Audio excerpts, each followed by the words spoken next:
Tristan Stubbs যখন দিল্লিকে জেতানোর দ্বারপ্রান্তে, ঠিক তখনই গ্লাভস পাল্টাতে বাধা দিলেন চতুর্থ আম্পায়ার, আর তারপরেই আউট।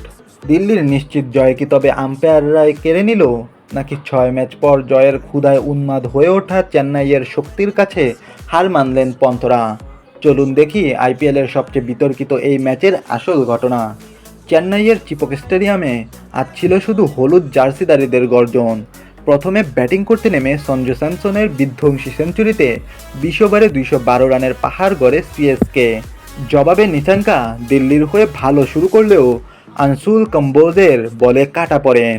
এরপর শুরু হয় ট্রিস্টান স্টাবসের তাণ্ডব।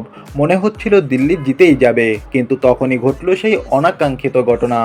হাতের ঘাম মোছার জন্য গ্লাভস পাল্টাতে চেয়েছিলেন স্টাবস, কিন্তু আম্পায়ার অনুমতি দেননি। এই সিদ্ধান্ত কি তবে ম্যাচের টার্নিং পয়েন্ট ছিল? স্টাবস আউট হওয়ার পরেই দিল্লির ইনিংস তাসের ঘরের মতো ভেঙে পড়ে। জেমি ওভারটনের 4 উইকেট আর গুঞ্জাপনি সিংয়ের গতির ঝড়ে 189 রানেই গুটিয়ে যায় দিল্লি। চিপকে টানা 6 হার পর অবশেষে জয়ের দেখা পেল চেন্নাই। আপনার কি মনে হয়, আম্পায়ার যদি স্টাবসকে গ্লাভস পাল্টাতে দিতেন তবে কি ম্যাচের ফল ভিন্ন হতে পারত, নাকি স্যামসনের সেঞ্চুরি চেন্নাইকে ধরাছোঁয়ার বাইরে নিয়ে গিয়েছিল? আপনার মতামত কমেন্টে জানান।